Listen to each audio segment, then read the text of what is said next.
Welcome to GD concept. GD concept में आपका स्वागत है। अभी हम पढ़ने वाले हैं नीति आयोग। देखिए, नीति आयोग जो था, इसका जो पहले नाम था वो था योजना आयोग। क्या कर दिया? नीति आयोग कर दिया। तो हम नीति आयोग पर डिस्कस करेंगे। ये सभी जितने भी आयोग हैं, इनमें से एक आध क्वेश्चन किसी न किसी एग्जाम में आ जाता है, इसलिए हम इसको पढ़ते हैं। चलिए आगे बढ़ते हैं।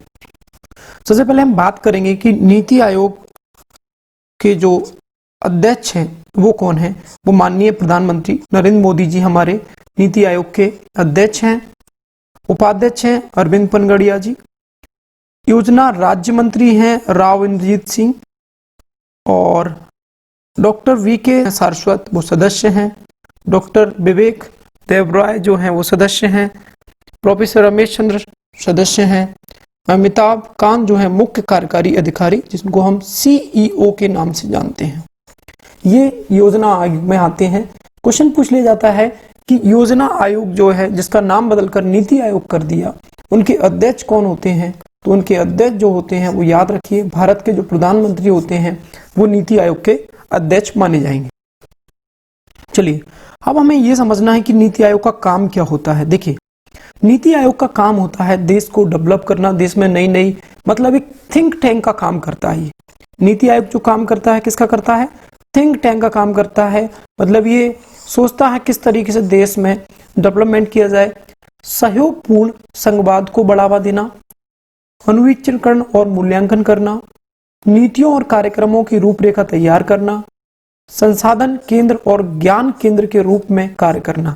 ये रिसर्च भी करते हैं कि किस फील्ड में हमको काम करने की जरूरत है, और उस फील्ड में क्या करते हैं, रिसर्च कर उस पर काम करने का काम करते हैं। इसी के साथ आगे बढ़ जाते हैं। देखिए, नीति आयोग राष्ट्रीय भारत परिवर्तन संस्थान जिसको बोल सकते हैं, भारत सरकार द्वारा गठित एक नया संस्थान है, जिसे योजना आयोग के स्थान पर बनाया गया है। मतलब पहले क्या था? ये योजना आयोग था, और योजना आयोग का नाम बदलकर क्या कर दिया? नीति आयोग कर दिया। ये कब किया गया? 2015 में। किसकी सरकार ने किया? ये मोदी सरकार ने किया। मतलब जो एनडीए की गवर्नमेंट है उसने किया। यहाँ मोदी सरकार ना बोलकर हम बोल सकते हैं एनडीए की गवर्नमेंट ने ये बदलाव किया। चलिए, सेम ईयर अभी हमने हिंदी में भी पढ़ा था, इसके क्या क्या नीति आयोग के फंक्शन रहते हैं। तो ये क्या क्या फंक्शन है सब इसमें बताए गए हैं। ये हिंदी में भी थे और इंग्लिश में भी हैं। तो ये फंक्शन आपको पता होना चाहिए कि क्या क्या इनके जो नीति आयोग के फंक्शन है, वो हमने हिंदी में भी पढ़ लिए। चलिए, हम अब डिस्कस करेंगे नीति आयोग के बारे में। देखिए, NITI Aayog national institution for transforming India, इसका फुल फॉर्म भी पूछा गया है। देखो, मैं आपको बताऊं कि नीति जो लिखा है ये NITI, इसका फुल फॉर्म क्या होता है? तो लोग इसको टेक्नोलॉजी से जोड़ते हैं, जो कि गलत है। वो क्या है? ट्रांसफॉर्मिंग। तो याद कर लीजिए, national institution for transforming India, ये नीति आयोग का फुल फॉर्म है। नीति आयोग का गठन केंद्र सरकार के द्वारा कब किया गया? मैंने अभी भी बताया, 1 जनवरी 2015 को किसके स्थान पर किया गया? योजना आयोग के स्थान पर किया गया। इसी आयोग को पहले किस नाम से जाना जाता था? इसी आयोग को नाम से जाना जाता था योजना आयोग। यह भारत के थिंक टैंक के रूप में कार्य करता है। क्वेश्चन पूछ सकता है किसके रूप में कार्य करता है?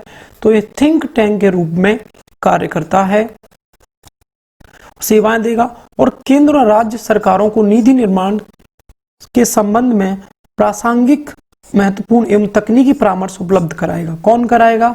नीति आयोग, राइट। और आगे बढ़ जाते हैं इसी के साथ, ये बेसिक जानकारी के साथ। देखिए, इसका जो स्ट्रक्चर होता है वो कैसे फॉर्म होता है, इसके बारे में हम जानने की कोशिश करेंगे। नीति आयोग के जो अध्यक्ष होते हैं वो कौन होते हैं? भारत के प्रधानमंत्री। जैसे अभी भारत के प्रधानमंत्री कौन है? नरेंद्र मोदी।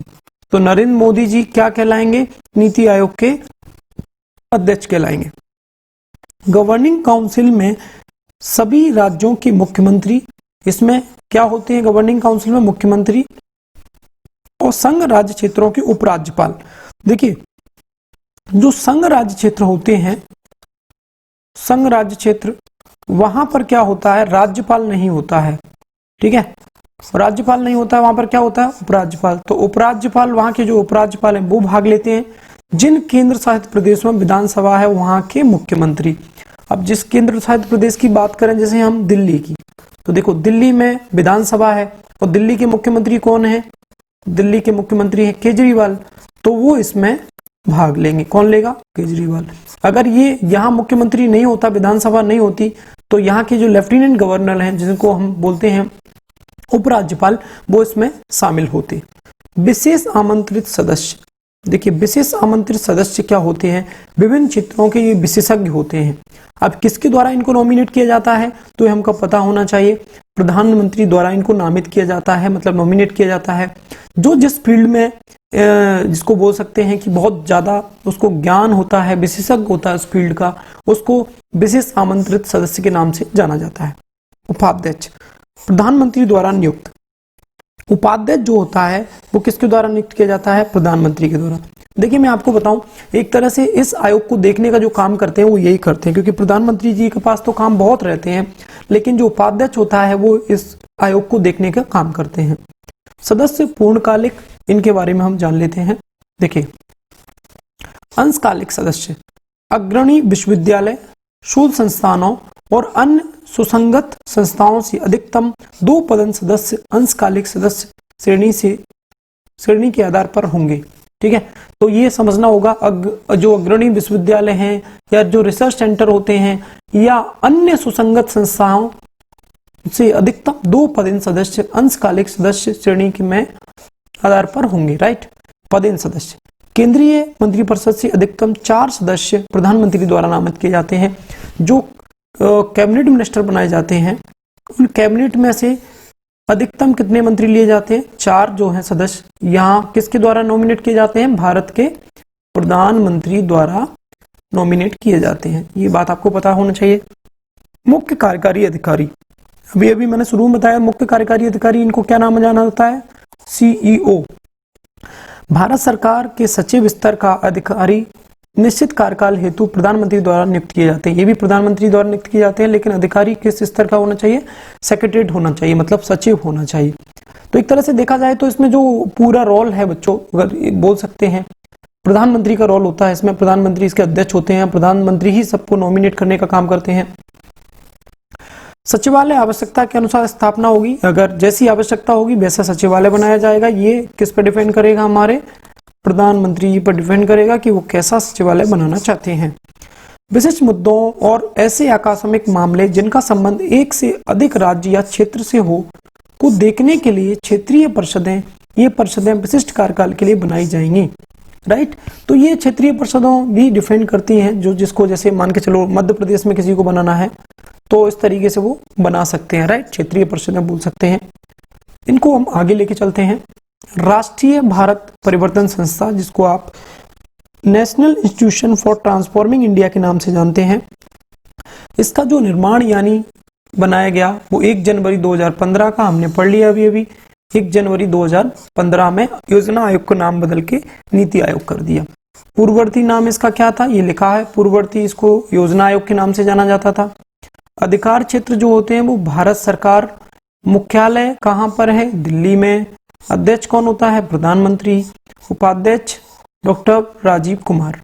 ठीक है, तो इस तरीके से हम कह सकते हैं कि जैसा जैसा कॉन्सेप्ट है उसके अकॉर्डिंग हम चलेंगे तो इसे क्या क्वेश्चन बन सकता है ये हमें पता होना चाहिए।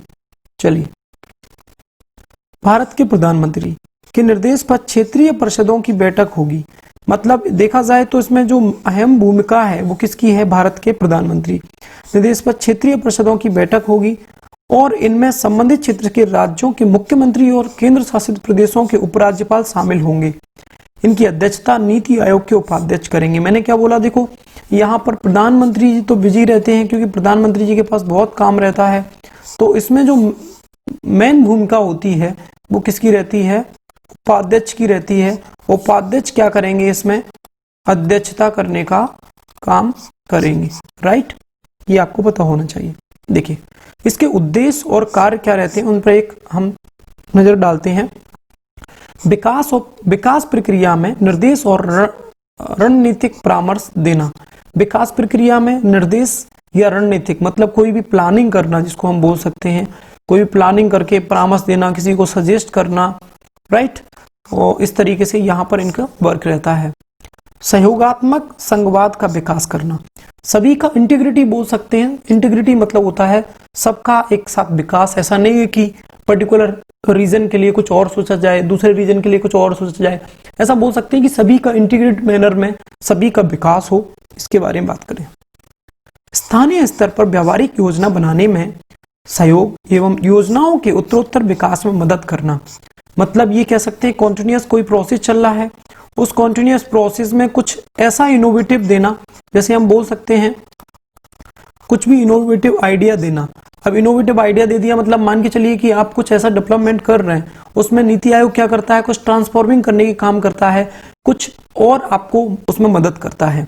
राष्ट्रीय और अंतर्राष्ट्रीय विशेषज्ञों, प्रैक्टिशनरों आदि के माध्यम से ज्ञान एवं नवाचार को विकसित करना, राइट। ये जो है कलेक्शन करते हैं, मतलब नॉलेज को कलेक्शन करते हैं दुनिया से, और नॉलेज को कलेक्शन करके देखते हैं कि किस चीज से देश का विकास हो सकता है, उस पर ये जोर डालते हैं। कार्यक्रमों और नीतियों के कार्यान्वयन हेतु प्रौद्योगिकी व क्षमता निर्माण का विकास करना। तो ये बेसिक ही पॉइंट है जिनके बारे में हम बात कर रहे थे, कोई बड़ी बात नहीं है बच्चों। इसी के साथ आगे बढ़ जाते हैं। केंद्र व राज्यों की ओर चलने वाले एक पक्षीय नीतिगत क्रम को एक महत्वपूर्ण विकासवादी परिवर्तन के रूप में राज्यों की वास्तविक और सतत भागीदारी में बदल दिया जाना, ये सभी एक तरह से बोल सकते हैं। तो ये हमारे ऑब्जेक्टिव्स, इनको बोलेंगे तो हम बोल सकते हैं ये नीति आयोग के क्या होते हैं, कर्तव्य या उद्देश्य होते हैं जिन पर ये लोग काम करते हैं। चलिए, दीर्घकालीन योजना कार्यक्रम निर्माण और उसमें समय अनुसार आवश्यकता परिवर्तन आदि करना, मतलब कोई भी अगर इन्होंने कोई योजना तैयार की है, उसमें क्या क्या चेंज करने की जरूरत है, उस चेंज को करना। चेंज मतलब क्या होता है, परिवर्तन करना। जब जब लग रहा है कि इसमें परिवर्तन करना है तो वो परिवर्तन करना, और क्या निर्माण करना है, क्या निर्माण नहीं करना है, किस पर सजेस्ट सरकार को करना है, किस तरीके से आगे बढ़ना है, इन सभी का जो रिसर्च एक तरह से बोल सकते हैं। ये रिसर्च जो काम करता है वो नीति आयोग करता है पूरे वर्ल्ड से। राष्ट्रीय विकास के लिए एक साझा दृष्टिकोण विकसित करना, राष्ट्रीय विकास के लिए क्या करना, एक साझा दृष्टिकोण विकसित करना। आर्थिक नियोजन और नीति निर्माण से राष्ट्रीय सुरक्षा को सुनिश्चित करना, ये राष्ट्रीय सुरक्षा जो होती है इसको क्या करते हैं, ये सुनिश्चित करने का, इंश्योर करने का काम करते हैं। हम लास्ट में चलते हैं, कुछ इंपोर्टेंट फैक्ट जिनके बारे में हम बात कर रहे हैं। तो ये फैक्ट जो है डायरेक्ट पूछ लिए जाते हैं, इन फैक्ट के बारे में हम बात कर लेते हैं। देखिए, मुख्य कार्यकारी जो अधिकारी हैं जिनके बारे में हम बात कर चुके हैं, सीईओ, वो हैं अमिताभ कांत। तो याद कर लीजिए, जो नीति आयोग के सीईओ हैं वो है अमिताभ कांत। पूर्णकालिक जो सदस्य हैं उनके बारे में बात कर लेते हैं। डॉक्टर विनोद पाल, लोक स्वास्थ्य विशेषज्ञ। विजय कुमार सारस्वत, पूर्व डीआरडीओ सचिव। ये किसके सचिव रह चुके हैं, डीआरडीओ में। तो उन्होंने बोला था कि कहां से सदस्य लिए जाएंगे, वो किसी भी उसमें सचिव रहे हों। रमेश चंद्र, ये एग्रीकल्चर बोल सकते हैं एक्सपर्ट हैं, तो इनको लिया गया है। तो विनोद पाल जी, विनोद कुमार सारस्वत जी, और तीसरे आपके रमेश चंद्र जी, ये सभी जो हैं वो पूर्णकालिक सदस्य हैं। इसी के साथ आगे बढ़ जाते हैं। पदेन सदस्य, देखो जो पदेन सदस्य हैं ये भी किसके द्वारा दिए जाते हैं, एक तरह से बोल सकते हैं प्रधानमंत्री के द्वारा इनको नॉमिनेट किया जाता है। तो 4 सदस्य ले सकते हैं, 4 सदस्य की हम बात कर लेते हैं। राजनाथ सिंह को लिया गया है, ये हमारे केंद्रीय मंत्री हैं। निर्मला सीतारमण, निर्मला सीतारमण की बात करें तो ये भी हमारी केंद्रीय मंत्री हैं। अमित शाह भी केंद्रीय मंत्री हैं। नरेंद्र सिंह तोमर भी केंद्रीय मंत्री हैं। तो ये 4 जो केंद्रीय मंत्री लिए गए हैं, ये किस में लिए गए हैं, नीति आयोग में लिए गए हैं, जो कि प्रधानमंत्री के द्वारा नियुक्ति की गई है।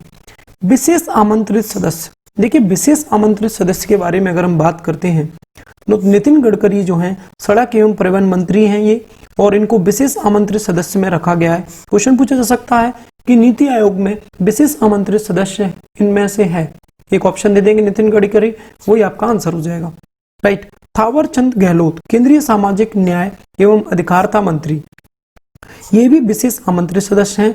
रमेश निशंक पोखरियाल, रमेश निशंक पोखरियाल है मानव संसाधन विकास मंत्री, और इनको भी क्या किया गया है, इसमें विशेष आमंत्रित सदस्य बनाया गया है।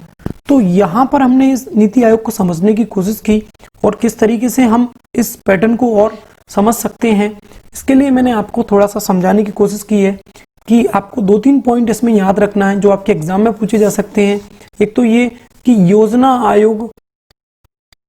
आयोग से कब नाम बदलकर नीति आयोग कर दिया, इनके उपाध्यक्ष रिसेंट में कौन है, राइट, इसका अध्यक्ष कौन होता है, इसके विशेष आमंत्रित सदस्य कौन होते हैं, पदेन सदस्य कौन होते हैं, राइट, नीति आयोग का क्या कार्य होता है, और सबसे महत्वपूर्ण जो प्रश्न मैं आपको बता देता हूं, नीति जो लिखा है इसका फुल फॉर्म क्या है।